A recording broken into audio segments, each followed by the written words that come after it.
everybody. We're back.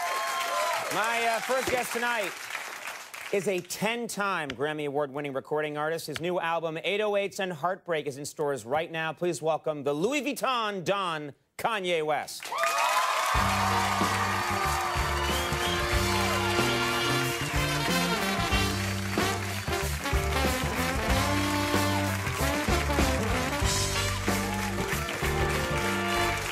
Thanks for being here. Thank you for having me. Good. You look fantastic as always. This is a heart made of Legos, is that right? Correct. Yeah, very cool. The Louis Vuitton Don. I gotta say, one of the things that immediately just grabs attention is you are fearless when it comes to fashion. You're just not afraid. You seem to, I mean, a lot of people are insecure about it. They don't know what to do, but you will just do something, you put something on, and by the definition that you've put it on, it becomes kind of cool. You know what I mean? I think you're setting me up to show some really uncool stuff that I put on. No. I would never do that. That would never happen on Late Night with Conan O'Brien. All right. Let's take a look at this first photo. No, that is not uncool. I think that's great. What are these? These are sort of Venetian blind shades? Yeah. Did you find those? Was that your concept? Did you see them someplace? Yeah, I was inspired by some shades from the 80s, and I wanted to bring them back. And that was the most exciting moment for me when I saw it just penetrate culture like that, when I saw him get bootlegged. It was like the closest to a Michael Jackson moment. Yes, because, yeah, I mean, you put those on. Suddenly, everyone was putting them on. I had them for a while and was wearing them. It didn't do the same thing for me. Yeah. It just doesn't... It works when you do it. It doesn't work when everybody does it. We have another photo here. Let's take a quick look. Now, I honestly don't even know what's happening here. First of all, where did you? What is this outfit? It looks like sort of a '60s beekeeper's outfit. What exactly is it? Well, it's a Warrior hoodie from my line from Pastel, which you know, it looks a bit more normal when you don't have it all the way zipped up. But that's just an option in case you want to like rob someone or something. You'd be easy to spot later on, though. Yeah. It wasn't me.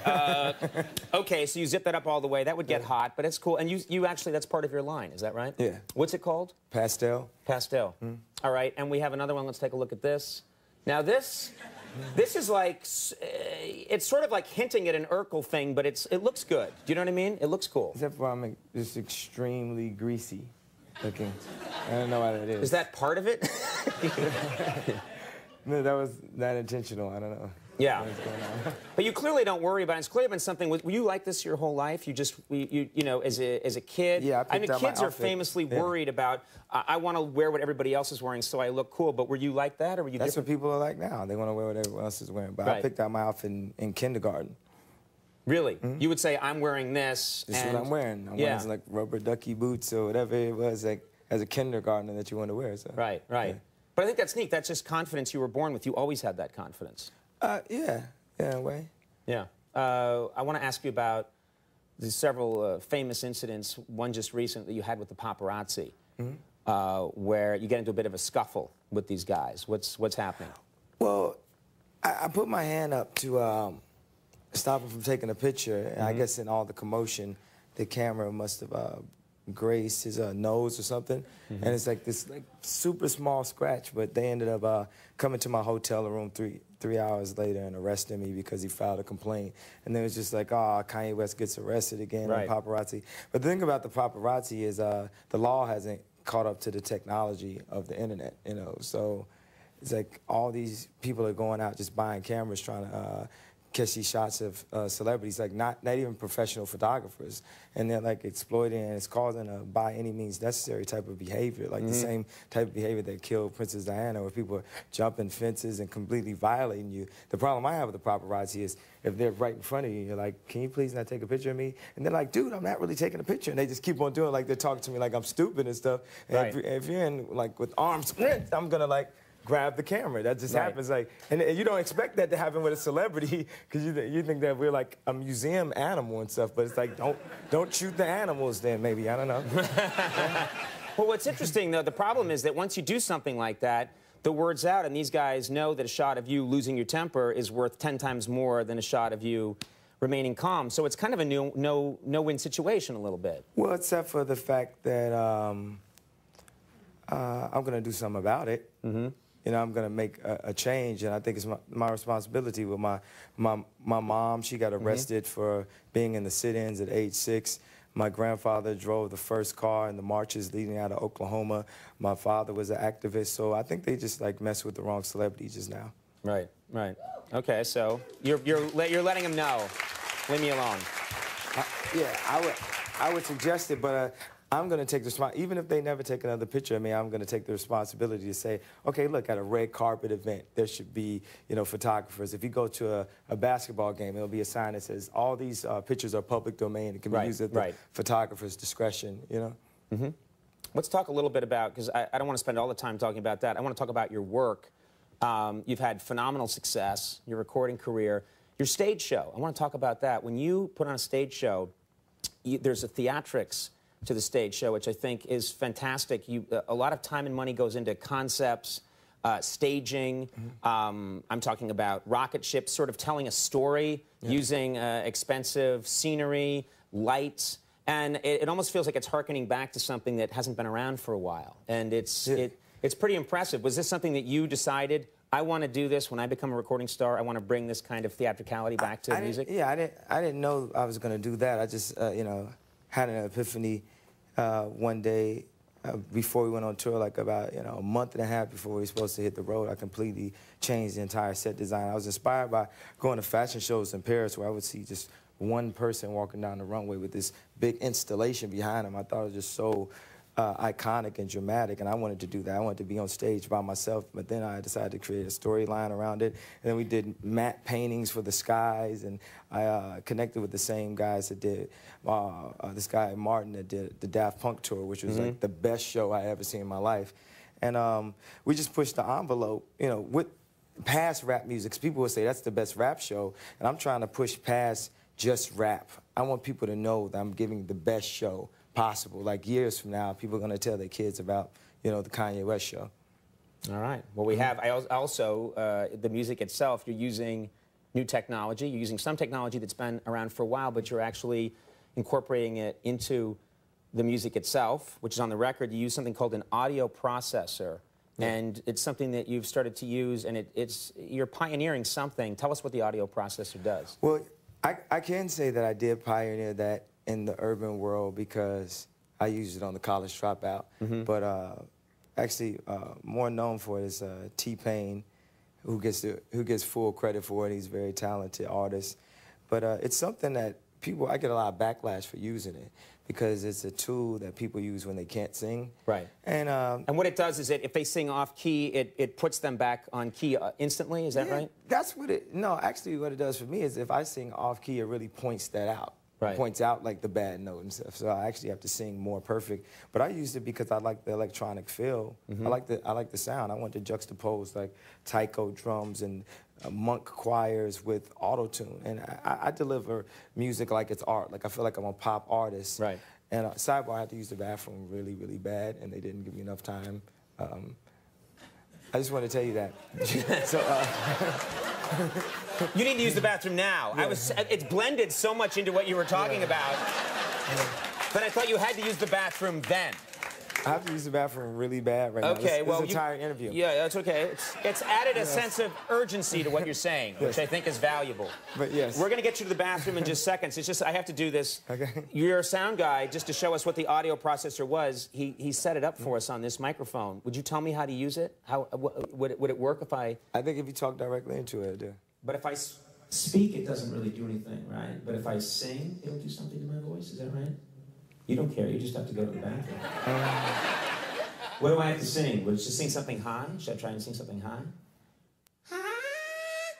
Well, you can't tell by the way I use my walk of a woman's man. No high and low. The next time and the high must be. Come on, Lord, and everybody. Is that clean? That was extremely good. Any chance you're going to sample that on a future record? I think that... I think that would be too expensive to clear right Yeah, there. yeah. I think that was a very polite way of saying buzz off. All right, you have to use the bathroom. And I'm a good host. I'm going to get you to the bathroom right now. 808s and Heartbreaks is in stores right now. Kanye, you're coming back later in the show to perform. Yes. And thank you very much for doing that. We'll take a break. When we come back, Seth MacFarlane from the Family Guy is here.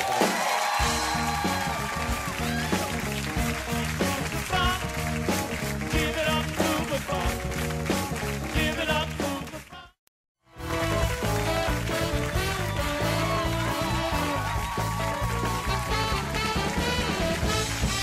All right, everybody, we're back.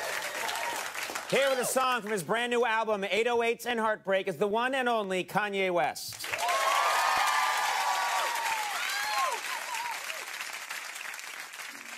The night I hear him talk, the coldest story ever told. Somewhere far along this road, he lost his soul to a woman so heartless.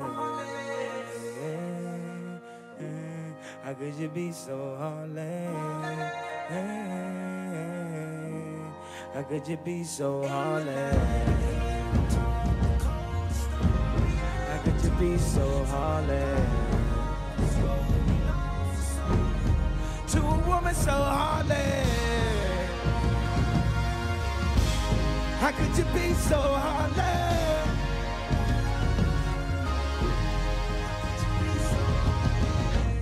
How could you be so cold as the winter wind when it breeze, yo?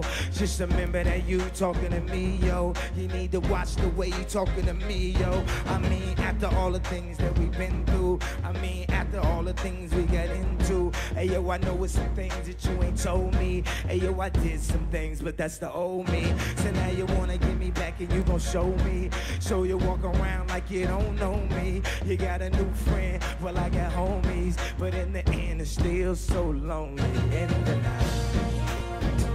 Told the story. Somewhere far along this road, he lost his soul to a woman so heartless. How could you be so heartless? Oh, how could you be so heartless? How could you be so Dr. Evil? You're bringing out a side of me that I don't know. I decided we wasn't gonna speak, so why we up 3 a.m. on the phone? Why does she be so mad at me, for? Homie, I don't know, she's hot and cold. I won't stop, won't mess my groove up. I already know how this thing go. You're running to your friends that you're leaving me. They say that they don't see what you see in me. You wait a couple months, then you gon' see. You'll never find nobody better than me. Cold story. Somewhere far along this road, to a woman so heartless. How could you be so heartless? Oh, how could you be so heartless? Talking, talking, talking, talk. Baby, let's just knock it off. They don't know what we've been through. They don't know about me and you. So I got something new to see. And you just gon' keep hating me. And we just gon' be enemies. I know you can't believe I could just leave it wrong. And you can't make it right. I'm gon' take all tonight into the night. Cold story. Somewhere far along this road, he lost his soul to a woman so heartless. How could you be so heartless? Oh, how could you be so heartless? How could you be so heartless? How could you be so heartless? Hey. Thank you so much. That was great. Kanye West, everybody, take a break. We'll be right back. Sit around.